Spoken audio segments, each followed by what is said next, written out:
Okay, so tonight's bedtime story is Room on the Broom, and this is one of my favourite stories, and I know I read it to every class when I dressed up as the masked reader when it was book week. So I hope that you enjoy it. I hope you're sitting comfortably to enjoy our East Way bedtime story, Room on the Broom.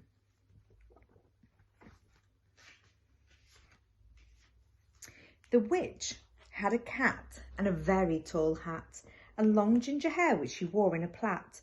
How the cat purred and how the witch grinned as they sat on their broomstick and flew through the wind.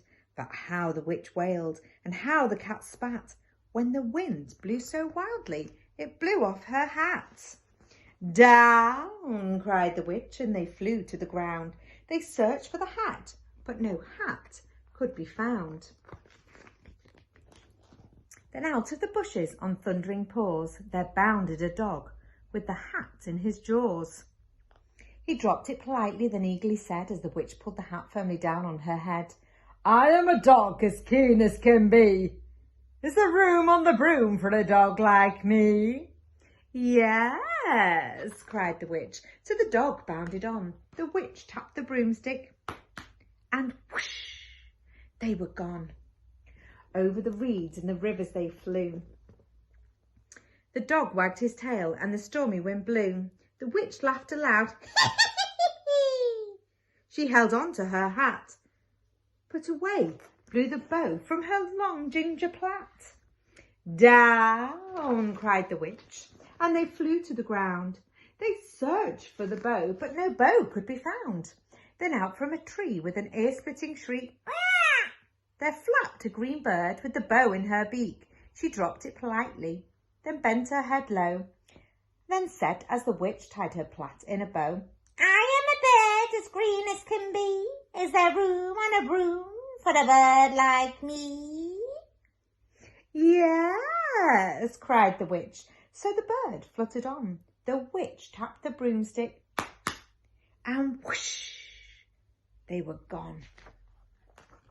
Over the reeds and the rivers they flew. The birds shrieked with glee, and the stormy wind blew. They shot through the sky to the back of beyond. The witch clutched her bow, but let go of her wand. Down, cried the witch, and they flew to the ground. They searched for the wand, but no wand could be found. Then all of a sudden, from out of a pond, leapt a dripping wet frog with a dripping wet wand. I am a frog, as green as can be. Is there room on the broom for a frog like me?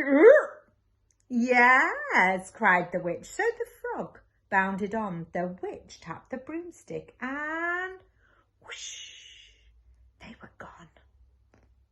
Over the moors and the mountains they flew.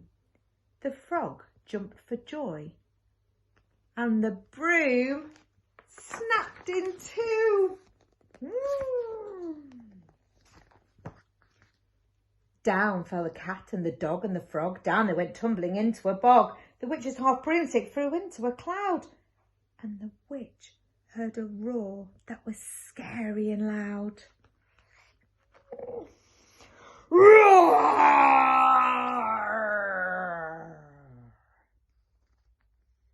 I am a dragon as mean as can be. I'm planning to have witch and chips for me tea.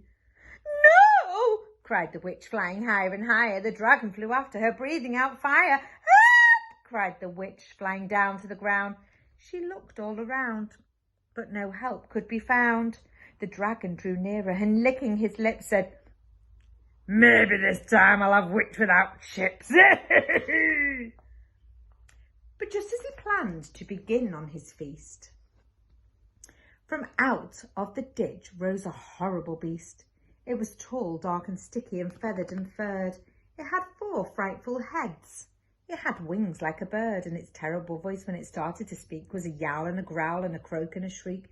It dripped and it squelched and it strode from the ditch, and it said to the dragon, buzz off, that's my witch. The dragon drew back and started to shake. "Oh, I'm sorry," he spluttered. "I've made a mistake. It's nice to have met you, but now I must fly." He spread out his wings and was off through the sky. Then down flew the bird and down jumped the frog. Down climbed the cat and phew, said the frog. "And thank you, oh thank you," the grateful witch cried. "Without you I'd be in the dragon's insides." Then she filled up a cauldron and said with a grin, "Find something, everyone, throw something in." The frog found a lily, the cat found a cone, the bird found a twig, and the dog found a bone. They threw them all in, and the witch stirred them well, and while she was stirring, she muttered a spell. "Iggity, ziggity, zaggity, zoo." And out rose a truly magnificent broom, with room for the cat and the dog and the frog, a nest for the bird, a